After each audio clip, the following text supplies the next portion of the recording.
Welcome to Lovin The Loveboat, a fond and funny look back on the world's greatest cruise ship-based television show. I'm Istvan, singer, songwriter, and TV fanatic. And I'm Michelle, pop culture enthusiast. Join us as we relive episodes of one of the most watched TV series of all time. Occasionally deviating to pop culture charts unknown. So come aboard, we're expecting you for another edition of Lovin The Loveboat. Hi, you guys. Hello. We're back. We are back. Right on schedule. Again, very proud of that. Michelle, today also I have another thing to be happy about, that we just have a regular episode. Not a two-parter. Right. I prefer the single episodes. They're easier to manage, that's for sure. Yes. And this one, my initial impression is that I wasn't going to like it, that it was like a lackluster episode. But then I kind of got into this episode. I kind of did really enjoy it for reasons that I don't know that are similar to other episodes. I will clarify that in a bit. Sounds good. I'm ambivalent to this episode. All right. All right. Well, let me do as we always do. Let me read the storylines, and then you can get to our guests. Today, we have Going My Way, written by the classic team of Ben Jolson and Art Bear. Next, we have Dance With Me, written by Carmen Finestra. And lastly, we have Doc, Be Patient, written by Haskell Barkin. Now, Michelle, who are our guests on this episode? Most of these guests, to me, are not very well known, with the exception of a couple. I don't know for you. But first up, we have Starr Danias. She plays Joanna Robbins. She was the younger ballet dancer. And she basically was a ballet dancer. The Loveboat and one of their movie appearance was all the acting she ever did. She was part of the Joffrey Ballet, still with us.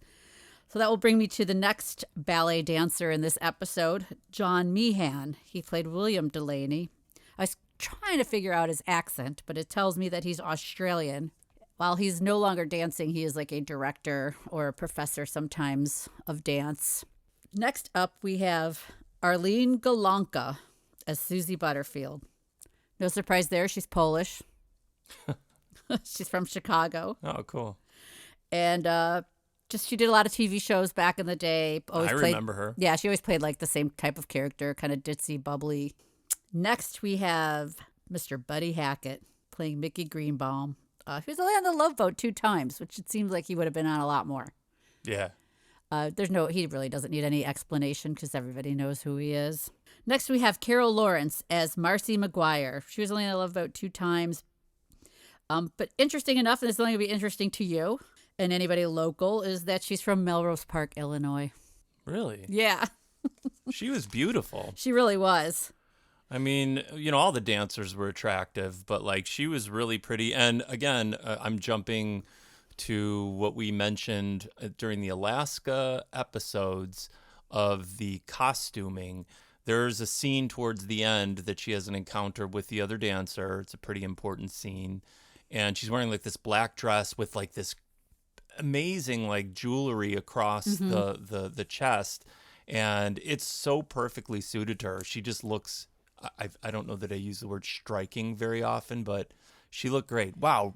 Representing Melrose Park. That makes me very proud. And with Golanka here, that's fantastic. We have a lot of our local actors on this episode. Right, for those who don't know, we live right outside of Chicago. Chicagoland. Yes. And also, too, one thing I thought was interesting, she was in a lot of things in the 80s and 90s. Also, she's still alive, too. Yes. And she was in a after-school special with Jennifer Jason Leigh. Oh, wow. Sometimes I feel like I want to now start to revisit these after-school specials. Do you know what it was about? Yeah, I did look it up. It was called Have You Ever Been Ashamed of Your Parents? I'm like, oh, that's intriguing. But it was about, she played the rich mother of Jennifer Jason Leigh. It was like rich parents versus like middle-class parents. Oh, that sounds good. It does. And the rich parents did not really care about their child, where the middle-class parents did. Like one had a loving home and one didn't. With Jennifer Jason Leigh, she's amazing. Yeah. That would be really good. So I do want to look that up Oh, and I find want to that watch one. that. And last but not least, we have Susan Sulivan as Dr. Emily Bradford. Okay, she was always on things when we were growing up. Yeah, I love her. She was in Falcon Crest, most notably. But I also learned she was a Playboy bunny at some point. I could see that. Me too. She's another stunning woman. Very beautiful. And that wraps it up. It's a very small cast this time. Yeah, this one is just a straight ahead episode. So let's just dive right in. Michelle, just Yes. like you, Polish people are just nonstop fun. Barrel of laughs all They really the are a time. happy-go-lucky crowd. Yeah, real lighthearted crew. And in keeping with that, Golanka rolls up in a cab, laughing like mad with the cabbie.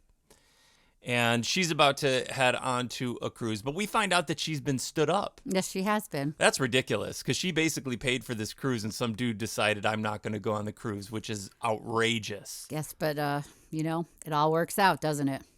Yeah, because she hits it off with this Buddy Hacket. likable cabbie and basically sweet talks him into joining him on the cruise. Shakespeare. What? Why don't you come with me? What? Why not? We'll have 3 days of laughs. You're a banana. Do you know that? Why, haven't you ever done anything on the spur of the moment? You're Daffy. We don't even know each other. We just met. So what? The tickets are paid for? Oh, what's the problem? You married? No, not even close. Married. Well, so? Maybe you'll meet the girl of your dreams. I can't go anywhere for 3 days with just these clothes. Excuses, Shakespeare, excuses. Where's your zest for life? Where's your writer's curiosity? Shakespeare, broaden your horizons. Take risks. Take risk. I like to take clean shorts. I don't believe this. Okay, you blew it. Chance of a lifetime and you blew it. Someday you're gonna say, I coulda, I shoulda, I wanted to. Okay. My mother wanted me. Okay. My father wanted Oh, me. shut up for a minute. I gotta do something. Dispatch. This is cab 62. I'm at the Port of Los Angeles, flight 93. There's something wrong with the cab. It won't steer. It can't come back the way it went. Over and bon voyage. Okay, I'm just as crazy as you are. 62, where are you? I have a question for you. Yeah, Have you ever called your underwear shorts? never. Because he did that. Right. Have you ever left a car with the, well, you would leave a car with the windows open. Oh, I would not do that. And then I thought that was weird too. He radioed that he wasn't coming back to the wherever they go, and then he just like you said, he just left it basically running with the windows open. That kind of stuff drives me crazy. Yeah, well, maybe it's just it's representing sort of like throwing caution to the wind and going with the moment. So that is symbolic of what he is about to embark on. But sure. Again, he's a writer. She calls him Shakespeare throughout the whole thing, That's right. He's writing his cabbie stories. which would be pretty good. And actually, it would be.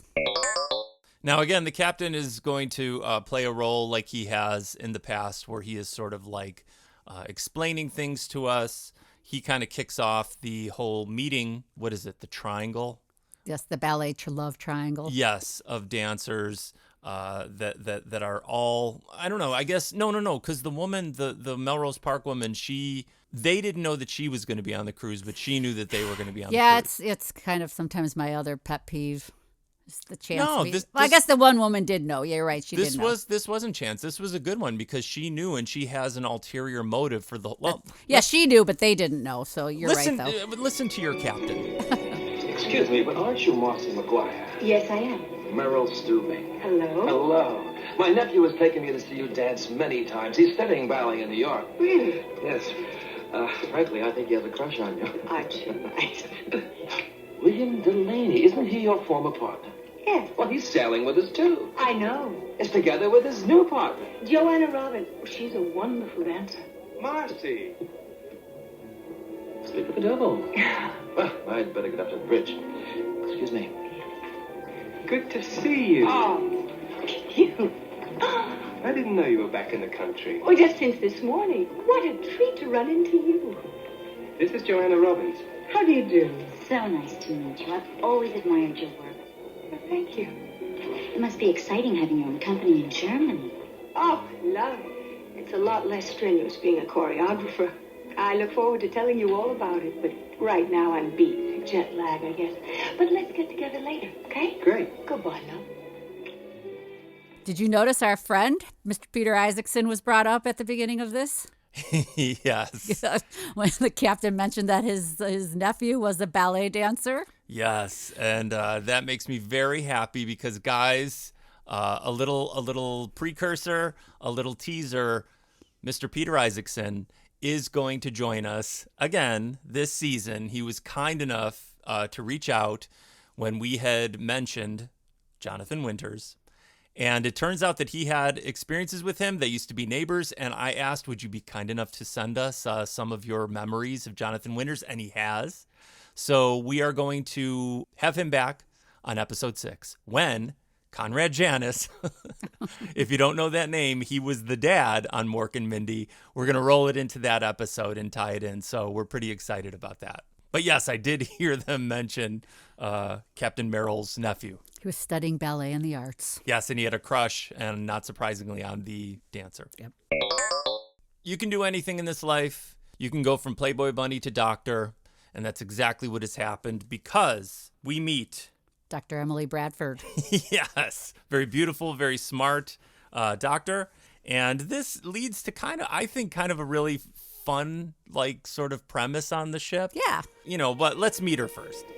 Well, I certainly hope you have an enjoyable cruise, Dr. Bradford. Thank you, I'm sure I will. After taking care of my patients all year, it'll be a pleasure just to talk to people who have their clothes on. What fun is that?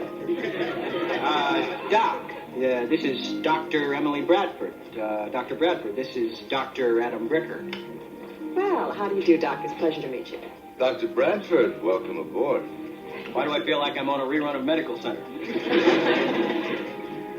Excuse me, Doctor, you all right? You look a little flushed. I'm fine, thank you. It's just a little warm today. It's only 69 degrees. What are you, Mr. Weather? Maybe I should take a look at you. No, thank you. I'm perfectly all right. Besides, I'm under the constant supervision of one of the finest physicians I know. I even give myself a professional discount.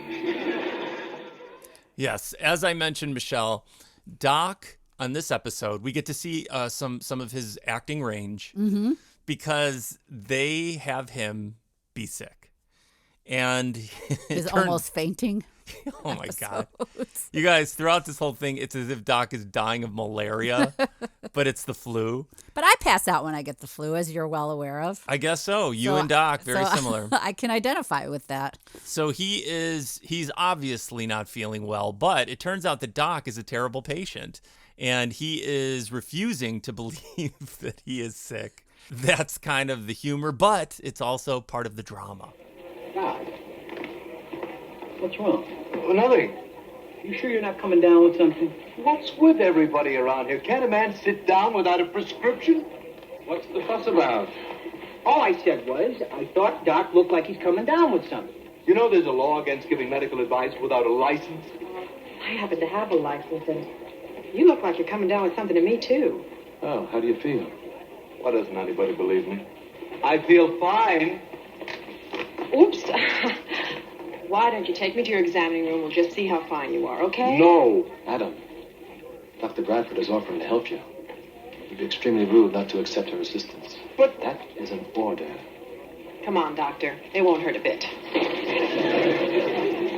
Yeah, sure hope it's nothing serious. I'm sure it isn't. Yeah, but just in case, could I have dibs on his stereo? When we first see post-introduction of the ballet dancers, they're doing some awkward lounging by the pool. By awkward, do you mean completely frozen like mannequins? Yeah, but who lays like that on the edge of a pool? Beautiful dancers that Maybe know in a lounge chair. How to sit properly and look beautiful.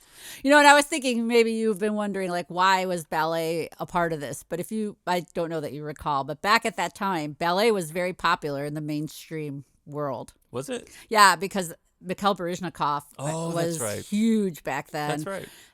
My mom had taken me and my sister to see him doing a ballet. I think it was Swan Lake or something, but it was huge back in the 70s, end of the 70s like that. And so that's why probably they had ballerinas on. Well, you know what? I enjoyed it. I really did enjoy it because they were really good. They were great. And I actually filmed some of that too because at first I thought it was going to be kind of funny, but it was really impressive because although they showed a couple of like when he did his little flutter feet move, the spins that they were doing and everything like that were so impressive, and I thought that they captured them really well. So it was kind of cool that they featured this. And I'm really surprised that Starr did not go on to do more acting, because I thought her acting was really great in this. Agree. And I was shocked to learn that she didn't do much more acting after this. But ballet must obviously be her passion, and she's very good at that as well. That's a great observation, because I thought the exact same thing. She was very believable, and she didn't take me out of it, whereas when he was angry and did his gestures, I loved it. I absolutely loved it. And when he was like, well, I don't want to ruin it. Well, and then like, I don't know, here's another one where kind of his accent was like in and out. I enjoy that, though. I love that. Like, is he trying to hide it, or is he? I mean, just go with your Australian accent. Who cares? It was awesome. Otherwise, you're faking it on the Love Boat. But hang on. Not only is their dancing impressive, but the storyline I thought was really good with these guys. I really did like it. The whole thing was I thought well done. And at first, I thought this was not going to be a great episode, like I said. And I ended up really enjoying it because this Melrose Park dancer woman, she is on the ship for a very specific reason. And it turns out that the dynamic between them is when she was a little bit older, he was her younger dancing partner. And now he is a slightly older dancing partner to this younger dancer. And she walks in on their rehearsal and kind of throws everything up for grabs. Oh, that was great. Any ideas for William? Oh, I have a lot of ideas for William. Joanna, why don't you take 5? What? Take a break. I want to talk to Marcy. Sure. Excuse me. Well, you haven't changed. You jump right in, invited or not. That's how I get what I'm after. And what are you after? You. Oh, I want you to come to Germany and teach in my company. Subtlety never was your strong point. I take it you think I shouldn't be dancing anymore. Look at you. You're exhausted just from that short workout. You don't have to listen to me. Listen to your body. Well, thanks for the offer. But I'm not quite ready to roll over and die. Michelle, the whole doc thing, the whole thing that I know that you had to be thinking about this, being the money conscious person you are, squeezing every bit of value you can out of something. This visiting doctor, Dr. Emily Bradford, was it? Yes. She ends up looking after Doc. She examines him. He acts like a child. He is a terrible patient. But it's like this woman ends up having her whole cruise ruined. Well, I mean, she didn't have to do it, but she did. And she ended up, taking care of it. And, you know, my thought was on the initial exam, you knew he was sick. Why is she getting so close to him? Yeah. She's also putting herself at risk. It was driving me nuts that she didn't have a mask on, because it's just like he is obviously ill. And it's like, does that mean that you're immune to this because you're a doctor? I mean, and then I guess they're lucky that she so happened to be on this cruise, because then my other thought was, if he got sick like that and for whatever, 24, he was only the 24-hour flu, thankfully, then who is the doctor on the ship? Yeah, I don't know. You don't see like the nurse or something like that, so there's nobody to consult. That's who's going to radio into town for these weird prescriptions that you forgot to fill before your trip? Oh, my God. Classic Michelle observation. But the bottom line is Doc is a very bad patient. Of course it's cold. Think your patients have been lying to you all these years? Breathe for me, please. That's good. Uh-huh. What? Uh-huh. Just uh-huh. Normal. Oh, you're right. It's normal. For a chipmunk. Okay. Although I cannot stand the taste of those things in my mouth. The wood is too dry. I gag. Nice loud doctor. No, can we talk about this? I tell you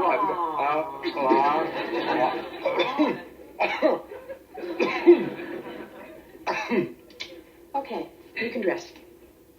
If you think anything's the matter with me, I want a second opinion. You have the flu, doctor. Probably the 24-hour variety.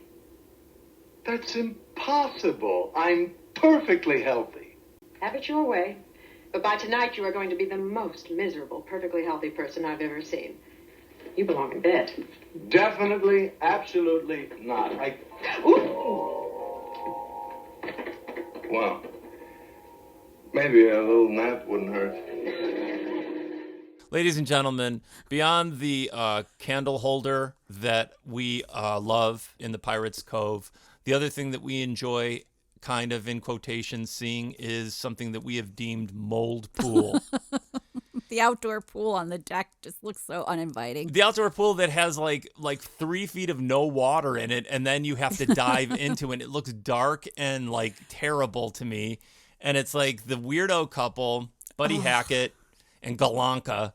They are disgustingly sharing drinks throughout the entire cruise. It was not only is it like moldy pool, and then they're strangers, okay? So Yeah, it'd they be don't one know thing if each you were a other. married couple or just a dating couple or siblings or mother and child. We or get it. We get the point. sharing a straw, but like they were sharing a drink for some reason, and it was grossing me out. It was sickening. So they're By slobbering on a straw together, and it's like they're walking past mold pool, and they're pointing out other people that maybe the other, they could then, like, there's a good guy for you, there's a good girl for you, and it's like, it's really strange, their relationship initially. And I always like a woman in her bathing suit and super high heels. And I think she had the nylons on, if I'm not mistaken. Yes, of course. But here's the thing. I cannot understand any of this because Buddy Hacket as a romantic anything I cannot. No, it was not. I was having such a hard time with him in a romantic role. Yeah, it's just too weird. And she's cute. And it's just like. And he seems, maybe their age was the same, but he seemed a lot older than older her, too. Always older. Mm-hmm. He's just, he's a nice guy. But it's just like, I don't know. It's really weird, the whole thing of like, that this is potentially going to be like a pairing. I had a difficult time with it. I did too. And I had a difficult time. I've talked about Lego hair, and Buddy Hacket totally has what Lego character Minifig's male hair is based on. It's it that looks like Grecian it's formula or whatever they put in it. snapped onto his head and fashioned in that way. And it just weirded me out. Michelle, we may have jumped the gun because I don't know that the lovely young ballet partner, knows what Marcy has offered to Bill. I like when they call him Bill. That she is offering him a position in her company to be like a choreographer. In Germany. She hears this and she is offended because this is not even on her radar of something that's going to happen. She feels that they are going to have a long career together, and she protests. Marcy and I had an interesting chat today. Oh? She wants me to join her company. In Germany? Yes. She wants me to teach. William, you're a dancer, not a teacher. Are you considering it? I don't know. I guess I'm just planning for the future. You're dancing brilliantly. You're at the peak of your career. We'll show her. Tonight we'll dance better than we've ever danced in our lives. Attention passengers, we hope you're enjoying this episode of the Lovin The Loveboat podcast. Be aware that your listenership is appreciated and that your generosity keeps us afloat. So please consider tipping your hosts via our Venmo. Links to our Venmo can be found in the bio section of our Instagram or in the episode description of the show wherever you listen to the podcast. Thanks again, and now back to the episode. Once again, Dr. Emily is giving up more of her vacation to take care of Doc. All of her vacation. Basically. Because now she's in his room checking on him. And I like this because we get to see his room like in detail. Yes. And his cheap stereo and his trophies next to his bed. I like that. I noticed that he had those trophies. Was it tennis? I don't know. think it was tennis. I didn't I'm see not what sure. kind, but he definitely had his trophies on display to impress ladies that he brings back to his room. But he was sick in bed, still kind of fighting her because she wanted to administer him some sort of shot. What's that? Yes. You're not sticking me with that thing. Oh, come on now. Don't you want to get better quickly? No, I think I'd rather suffer for a while. Now, I'll tell you what. You take this shot like a big brave boy, and I'll give you a nice red lollipop. How about that? No way. No! I'm putting my foot down. Your foot is not what has to come down for this shot. Now, roll over, Doctor. But, look, here's... Over.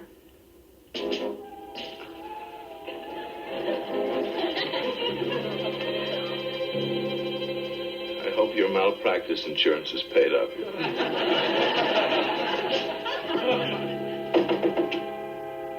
Hi, you want to see how Doc was? Sorry. We didn't realize you were occupied. I guess you two want to be alone, huh?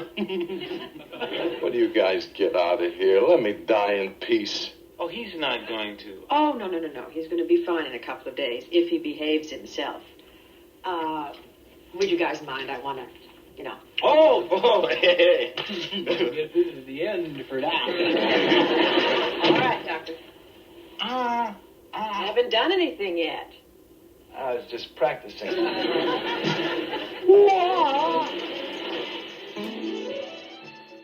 I was wondering, what was she administering him in that shot?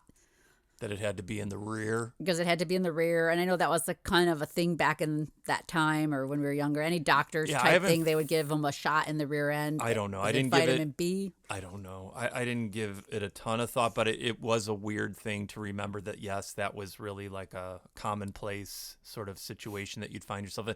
The thing that I was reminded of, too, this episode gives me a lot of reminders of that they don't lock their doors because Gopher and Isaac just open the door, come in. Doc's about to lower his pants to get a shot, and they're all giggling like children. Again, he's sick and possibly contagious, but we're going to walk right in that room. Yeah, nobody is afraid of also getting sick, so I don't know. The whole thing was a little bit strange, but again, Doc is being a baby, and they're treating him like a baby by giving him a shot in his buns. Now, again, we get to see some pretty cool dancing. Yes. The captain intros these guys. Thank you very much. Tonight we have a special treat for you. Direct from their record-breaking national tour. I am proud to present William Delaney and his protege, Joanna Robin. Now, the other thing, Michelle, did you notice? Maybe. I'm going to tell you what I think. Okay, you go. They had the piano player. Yes. But then there was like an orchestra behind it. That's exactly what I was going to say. Because you get to see the talent of these dancers, but you're also, don't ignore the talent of the pianist who can conjure strings and timpanis somehow through his fingers. It was amazing. And I was really impressed. Oh, wow, listen to that. He's not even playing a keyboard or anything. He's playing a straight up piano. It was incredible. Michelle, are you getting sick? You're on the verge of a sneeze right now? Is that what's happening? I think it's just seasonal allergies. All right. Well, because Doc is downright delirious, you guys. With fever. He is out of control, and I took one of the greatest pictures of him, like, looking like he was on his deathbed. And I think they even did, like, Paul Rubens' Pee Wee Herman makeup on him because his lips looked red, and, like, they put white makeup on his face to make him look all, like, pale. And he's there... just, looked like he had malaria or something like that. Oh, it's so awful. I feel so helpless. I know. Can I have some water? Yeah, sure. How do you feel? Warmer. I feel very warm. Now, don't take this off for me. Just It's getting hot. You have a fever, Doctor. Would you... call me Adam. That's my name. All right, Adam. Oh, and call me Emily. Emily? Mm-hmm. You're very kind. You don't have to stay here. I'm really a lousy patient. You probably hate me. Oh, I don't hate you. I'm burning up. I gotta go. That's a good boy.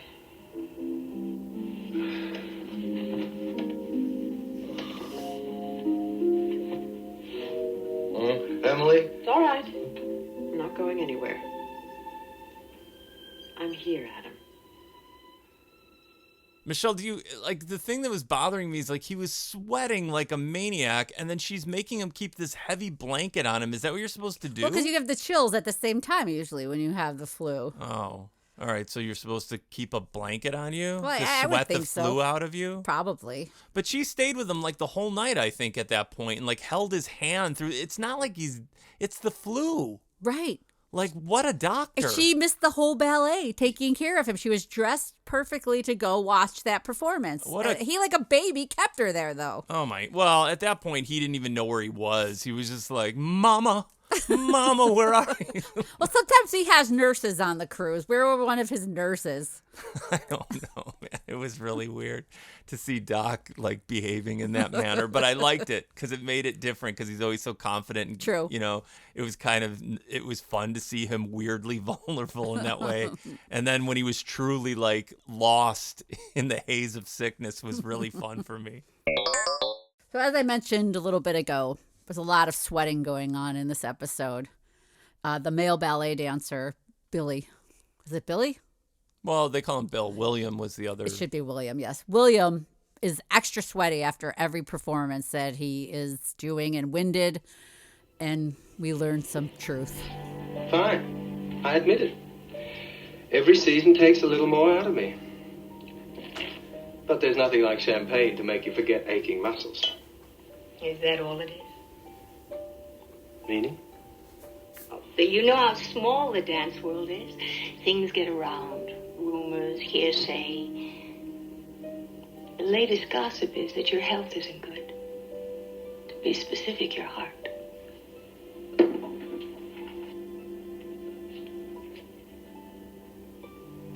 Accept my offer to teach. With your sensitive eye, it'll be wonderful. And you'll fall in love with Germany.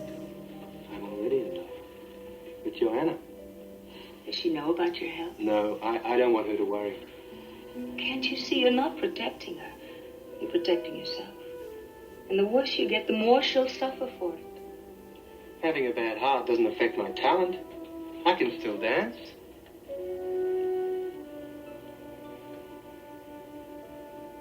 Bill, you've got to accept it. I'm sorry, terribly sorry, but your career as a dancer is over. Joanna's is just beginning. Good old Marcy. Blunt as usual. Not blunt, just honest. And I am sorry. See, my favorite part is after their big dance, and he did some great stuff where he got to be so dramatic, and he's tired, and he goes to the back and he leans against the curtains because he's having some sort of issue. We don't know what that is, but he has a heart condition. But she doesn't seem like worried like it's a heart condition that's going to kill him because she's offering him a job. So I guess it's just like a manageable heart condition, which that's acceptable to me. It is, because if you could, maybe you might have a heart attack if you keep dancing. But if you're teaching dancing, maybe not so much. Yeah. Well, you know, that's why this is really good because, you know, it's the same with like maybe like athletes and things like that you have like this really, really short shelf life if you're even lucky enough to get to do this thing because It's like such a rarefied gift that people have. So the way that they handled this was, I thought, kind of cool because that is a hard thing to accept, you know? Absolutely. And then you have this relationship between this other person. And that's why I was like, oh my gosh, I'm getting more and more into this whole idea, this whole storyline. So the fact that she is offering this to him, it would still be hard to take. Sure. Because you don't want to give up the thing that you're doing, but it is actually a really cool offer. And that is the secret of life, of being able to let go. Honestly, it's a heavy thing and you have to be able to move on and adapt and change. And it's a very difficult thing. Sometimes a downright impossible thing for people, but the Love Boat handles it beautifully. Sure does. Michelle. Yes. There's another drink being shared. I know. Second one on the ship. Why? Well, it only gets worse. Why are they sharing drinks? I could not understand this. This was so strange to me. It's like, if she had enough money to pay for the cruise, she surely had enough money to buy drinks. Wait, you know what? And Doc's got the flu, and then these two people are drinking the same drink from the same straw. It's so revolting. Oh, my God. Separate straws if you're going to share a drink. All right, well, these two weirdos are like still getting along and laughing and giggling because they're demented. And then their encounter turns into something a little sad. I can't wait for this cruise to be over. So thanks a lot. Oh, just to take a look at the guys' faces at work when they say, what did you do on the weekend? Glad you came. And how? How about you? Are you glad you came? Well, you had to come because they're your ticket. Are you glad that I came? Well, yeah, you. Are you having a good time? You know I am. Great. That's terrific. And I was a little afraid because the guy stood you up. You're handling it terrific. I guess you just didn't care for him that much. Hey, why? Because I didn't lay down and die? Of course I cared for him. I was going away for the weekend with him. Well, I don't go away with just anybody. Susie, I didn't mean anything by that. I'm sorry. Mickey.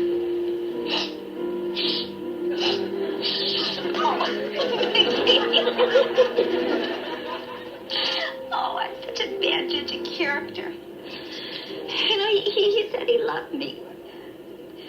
I don't care if I ever hear those words again as long as I live. I mean, it's always a lie. And it hurts. All right, this was, Michelle, a flaw. Do you know what the flaw was to me? I don't. Please elaborate. She's getting all offended when Buddy Hackett presses her on being like, I don't invite just anybody on a cruise. Yes, you do. You just invited Buddy Hackett on the cruise. You met him 5 seconds ago. Yeah, it was your cab driver. You're completely wrong. You're contradicting yourself because, yes, you do just invite anybody onto a ship. All right, you're talking about a lot of confusing stuff going on in there. With the weirdos? Yeah, well, then we go to, like, the next morning. Oh, my God. And Buddy Hackett comes out of the shower in his double-breasted robe. At first I was like, oh, did they hook up? But I don't think they did because they didn't make any... Things would have been different before that, don't you think? I don't know. See, this is what confused me because at first, like, they did this great misdirect because she was making all these... she was saying all these things that made it seem like he was great as a lover. But then she pulls the book out and it was like, oh, your writing is great. This is great. But then it felt like they had because... I don't think so. I was confused, but I think as the scene went on, it told me that they did not But yet. why is he in a robe then? Because he took a shower, because they're sharing a room. Oh, my God. I don't know. Yeah, this was very confusing to me because I thought that maybe they had been together, so I still don't know what happened. But then he does, like, pledge his love to her, right? Yes, because then she storms out, right? Well? Better than well. Good. Not good. Great. You are a terrific writer, Shakespeare. I can't wait to read the last chapter. The last chapter's about you and a cruise. Random House will never believe it.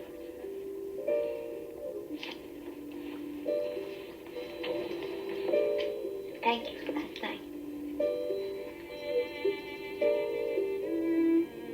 You know something? I love you.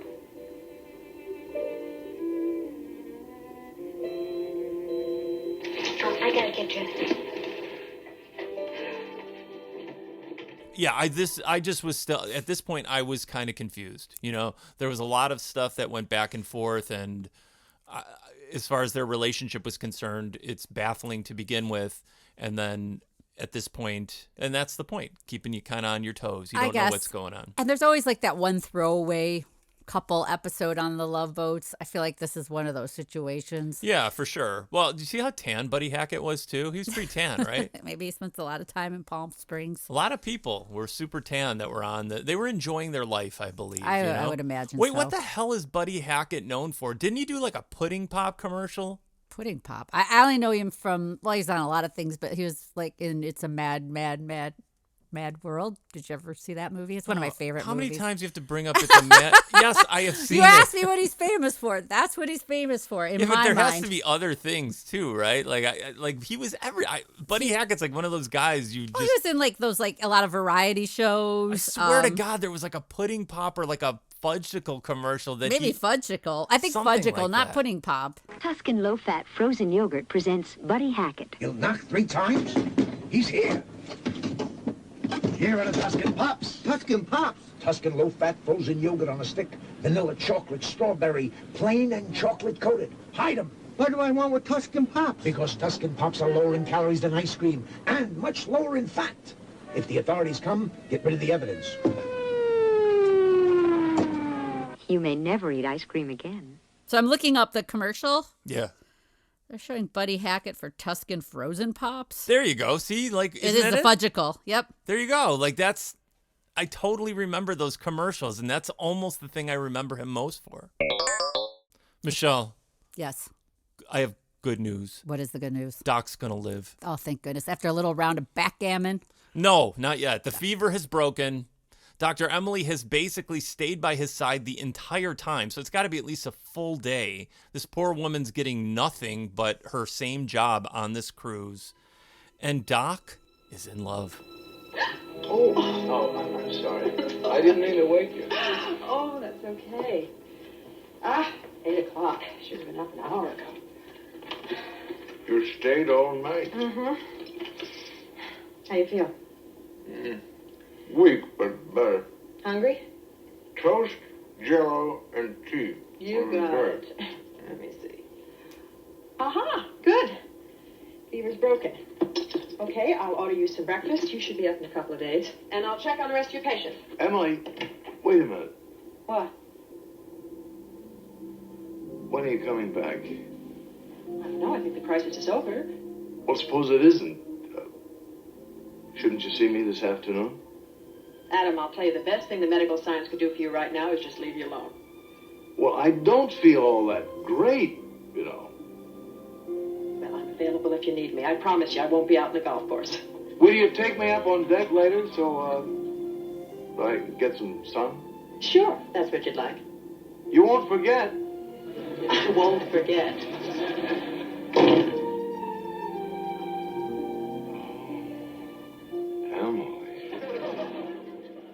I don't blame him. No. I had a crush on her. A smart, capable woman like that, my Lord, I wouldn't have to be sick. She's amazing, and her hair is beautiful. She seems like a good match for Doc. Yeah, she was awesome. Well, you never know. You never know what's going to happen. Doc's got a lot of irons in the fire out there. So you never know if this may turn into his fifth. How many marriages was he on? 4. 5? Yeah, so this maybe his fifth. Yeah. But he is smitten, and I do not blame him. Once again, the captain takes on this fatherly role towards somebody. Usually it's Julie, but she was hardly even in this episode. True. But he takes on the younger ballet dancer and consoles her during her heartbreak. I don't even want to think about performing again. Not without him. Joanna, you have an enormous gift. He didn't give that to you.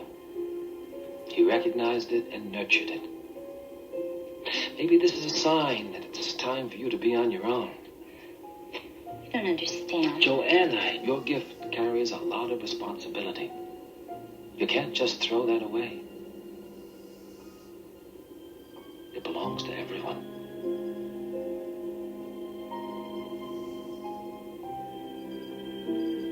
You're very sweet. Thanks for the kind words. I better go. If I'm going to perform tonight, I better rehearse. The thing that I found noteworthy about that scene is how similar the captain's words were to mine when I was telling you about how important it was for you to return to the podcast. That you don't want to deny the world that.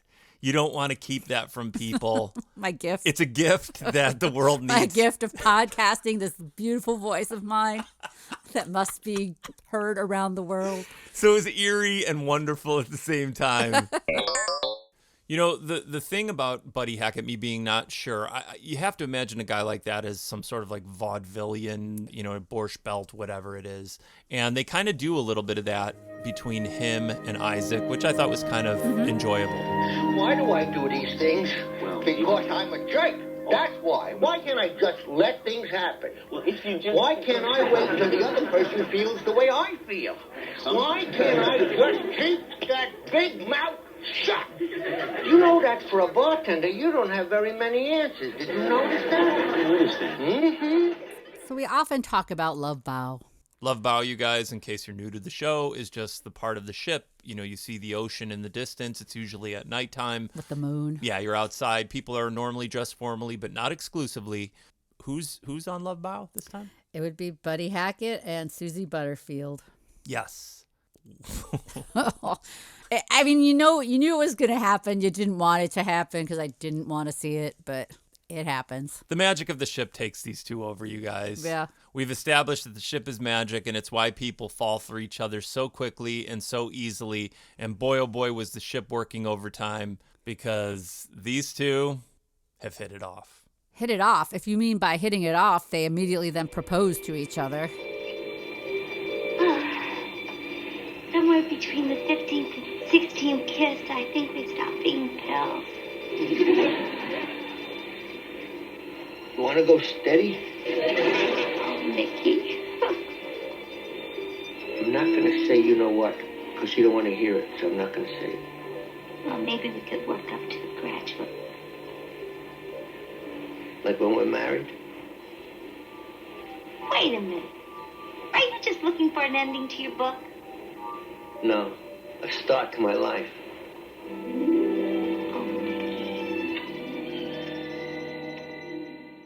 Although Buddy Hacket and Golanka have found love, love is not the case for everybody else left on the ship. Love is not in the cards, nor is it in the backgammon game, correct? Correct.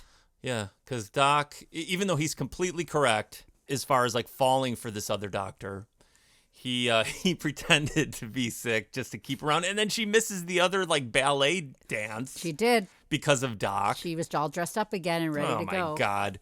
And then she has to let him down in a way that he didn't even realize he has had to do many, many times in the past. You know what you're doing, don't you? Yes. I'm telling you, I love you. Oh, Adam. What? Let me ask you a question, all right? Anything. How many of your patients fall for you? What? Wait a minute. Answer the question. That's different. Is it? Well, sure. Sometimes people get crushes. I make them better, and they think they feel something from it. They get over it in a minute. It's not important. Uh-huh. Is that what you tell them? I don't. Is that what you tell them? More or less. All right, Adam, then listen to me. I made you feel better. You think you feel something from me. You'll get over it in a minute. It's not important. Oh, but it is important. Of course it is. It's important to you and to every patient who's ever felt like this. But what you love is a kind of superhuman ministering angel who protected you when you were too weak and vulnerable to take care of yourself. But Adam, you are not in love with me. I thought that was kind of cool because instead of making them be an item and fall in love immediately, they were kind of like just showing like putting Doc at the other end of everything. And it's kind of a growing experience for Doc.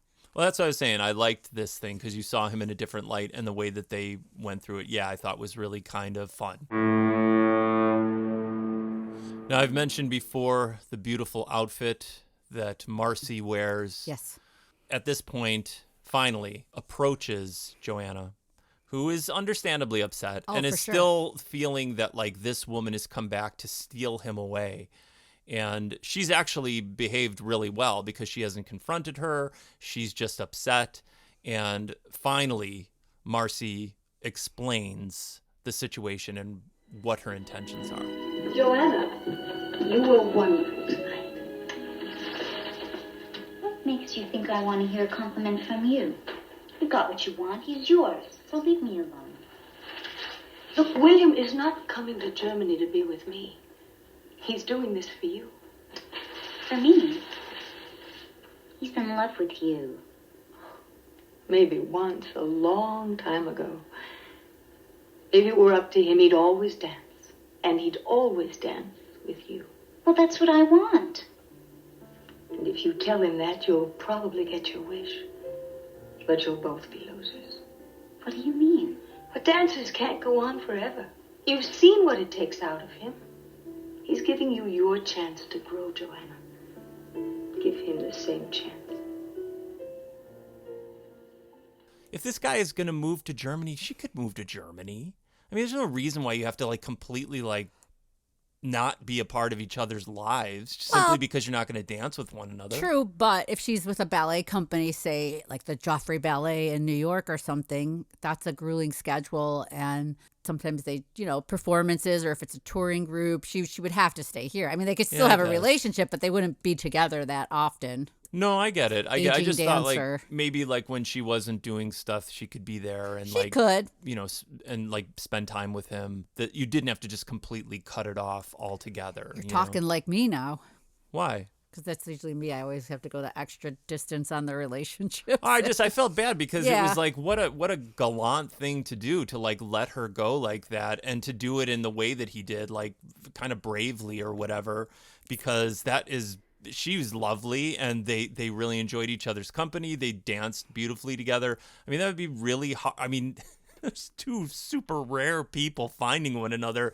That is really rough to just walk away from something True. like that, and to do it so the other person can, see their potential, whatever. It was class all the way with this whole it wasn't even a love triangle. It was a perceived love triangle. And they have one of the most intense scenes with a great quote that I love very, very much. And maybe we should make our own merch, where she says, "Not with words." I've come to say goodbye.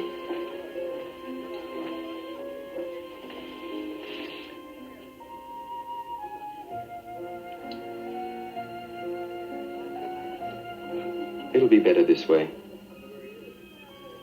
I'm beginning to see that. Joanna, Not with words, William.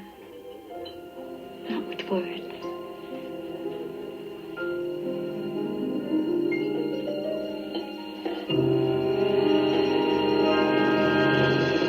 Michelle? Yeah?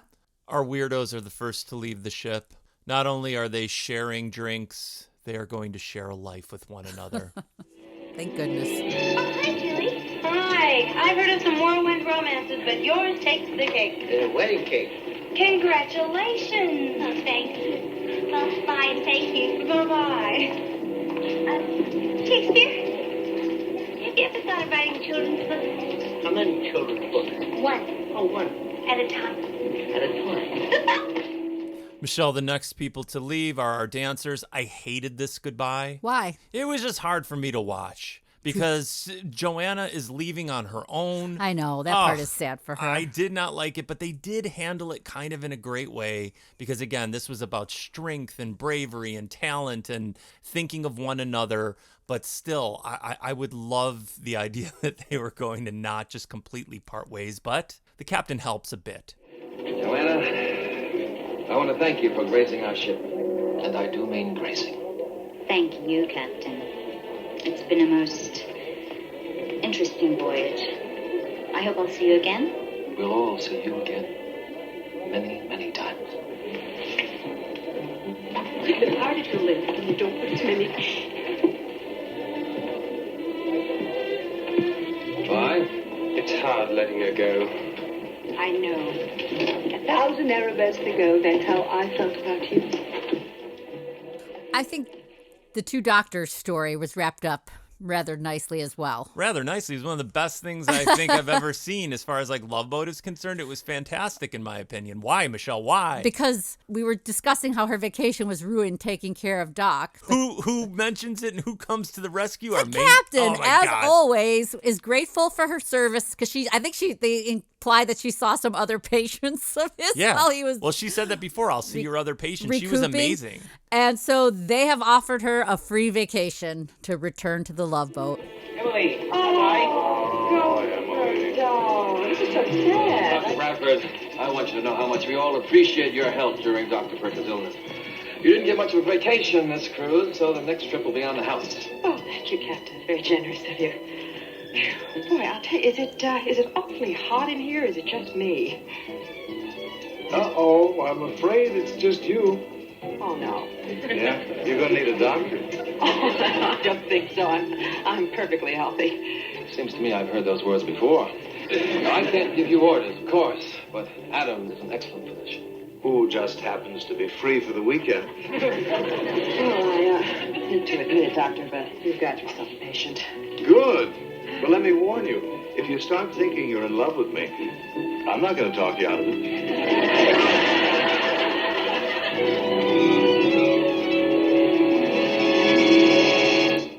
And as we predicted, she was getting way too close for him, spending all that time. She herself is now getting sick. That was another great twist, though. It and was. Then that it was the weekend, and so then like Doc was going to go hang with her, and then maybe it might blossom. And he made the joke of like, if you fall in love with me, I won't say no. I thought that was good. I thought it was awesome. That was such a funny way to wrap it up, but like not clowny. It was really, really good. I agree. You know, I was kind of like, this episode was kind of, but now that we've discussed it, it was actually a pretty good episode. This is what I always say. I have to watch them twice because I have to grab the clip. So sometimes when on the second watch, it's like I like it more and I genuinely see things or notice things that I didn't notice the first time around. I laugh at myself because I'm like, oh my God. And it's like I do enjoy things even more on that second viewing. So it's like this one definitely had that feeling to me. But I really started off lukewarm and ended up really, really enjoying this episode. Well, that concludes another episode of Lovin The Loveboat podcast. Right. And I don't know what... We may be taking a break, you guys, but we may not, because we have covered episode 4, I believe. The audit one, I think that's Joyce DeWitt. Yep.